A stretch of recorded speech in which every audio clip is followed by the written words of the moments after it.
అందరికి సెలవు. ప్రార్థన.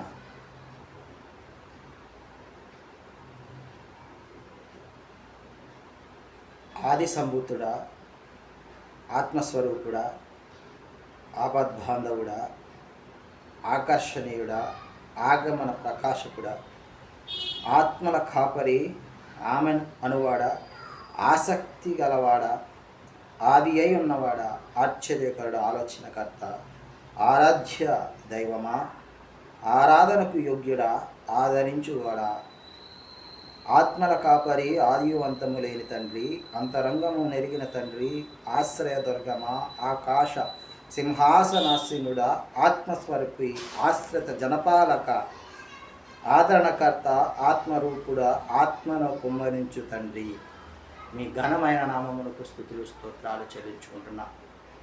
తండ్రి, ఉదయకాల సమయములో ఈ వాక్యమును ధ్యానించి తగు రీతిగా మా యొక్క మనోనేత్రము వెలిగించులాగున మీరే మాతో మాట్లాడి ఇది మన బలపరిచి స్థిరపరిచి ఆయత్తపరచమని ఈ మా మనవులను మా రక్షకుడికి మోసుగల నజరేయుడైన యెషువా మెస్సయ్య నామమున అడిగి పొందుకుంటున్నాం తండ్రి, ఆమేన్. నీ నీతి కిరణాలకై రాజాజ్ఞ మార్చింది నీవేనని, నీ నీతి కిరణాలకై నా దిక్కు దశలన్నీ నీవేనని, అన్నతి కాలాన ప్రథమ ఫలముగా పక్వపరచిన నీకు, అనతి కాలాన ప్రథమ ఫలముగా పక్వపరచిన నీకు, అసాధ్యమైనది ఏమున్నది, అసాధ్యమైనది ఏమున్నది, అసాధ్యమైనది ఏమున్నది, అసాధ్యమైనది ఏమున్నది. యూదా స్తుతి గోత్రపు సింహమా, యెషువా నా ఆత్మీయ ప్రగతి, నీ స్వాధీనమా, నీవే కదా నా ఆరాధన, నీవే కదా నా ఆరాధన, ఆరాధన స్తుతి ఆరాధన, ఆరాధన స్తుతి ఆరాధన. సంఖ్యాకాండము 9వ అధ్యాయము మనం ధ్యానించుకుంటున్నాం. అల్లాడించు అర్పణను మరి లేవీయులను అర్పించినట్లుగా ఇజ్రాయేలీలు అందరూ కలిసి లేవీయులు అర్పించినట్లుగా మనము నిన్నటి మొన్నటి దినమున ధ్యానించాము. మరి ఈ దినమున ఇజ్రాయేలీయులు ఐగుప్తు నుండి బయలు వచ్చి 2 సంవత్సరాల తర్వాత మొదటి నెలలో సీనాయి ఎడారిలో మరి యావే వారు మోషేతో ఈ విధంగా సెలవిస్తూ ఉన్నారు. నియమిత సమయములో పస్కా బలి సిద్ధం చేయాలి. ఒక నిర్ణయ సమయం ఉన్నది.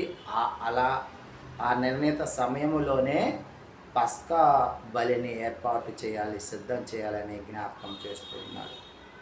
ఆ నియామక కాలం ఏంటంట, నిర్ణీత సమయం ఏంటంట, ఈ నెల అంటే 2వ సంవత్సరం మొదటి నెల 14వ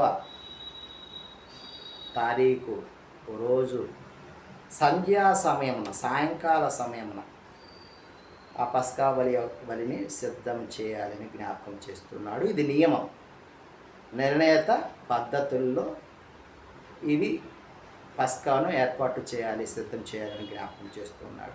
అయితే ఈ పస్కా చేసేటి వారు శవాన్ని ముట్టకూడదు.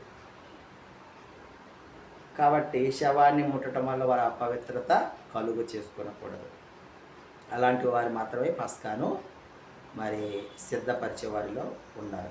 కొంతమంది శవాన్ని ముట్టడం వల్ల సిద్ధం చేయలేకపోయారు అని కూడా జ్ఞాపకం చేస్తూ ఉన్నాడు. అయితే ఈ శవను ముట్టిన వారు సుదూర ప్రాంతం నుంచి రాలేని వారు రెండవ నెల 14వ సంధ్యా సమయంలో పస్కాను మరి పులవని రొట్టెను చేదుగా పచ్చి ఆకుకూరలతో వాటిని తినాలి, పస్కాగా ఆచరించాలి. కొంచెం కూడా ఉదయం వరకు కూడా మిగిలి ఉంచకూడదు. ఎముకలను విరగగొట్టకూడదు.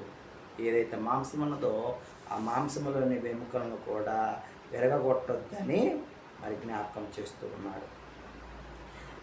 సమయానికి రాకుండా ఇంటి దగ్గరే ఉండి నిర్లక్ష్య ధోరణితో పస్కాను ఆచరించకపోయినట్లయితే, లేదు సుదూర ప్రాంతం నుంచి అయినా వచ్చి ఆచరించకపోతే మరి వారి ప్రజల నుంచి అంటే ఇజ్రాయేలు నుంచి కొట్టివేయబడతారు అని జ్ఞాపకం చేస్తూ ఉన్నాడు. కాబట్టి ప్రియమైన సహోదరి సహోదరులారా, పస్కా ప్రతి ఒక్కరూ కూడా ఆచరించదగిన రాత్రి.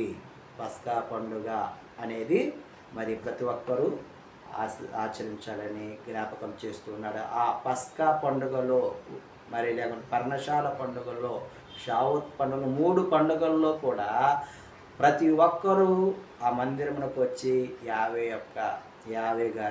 యావేని ఆరాధించాలి, ఆయన నామమును మహిమపరచాలి, తగు రీతిగా మనము ఆశీర్వాదం పొందుకోవాలని ఆయన తెలియజేస్తూ ఉన్నాడు. ఆమె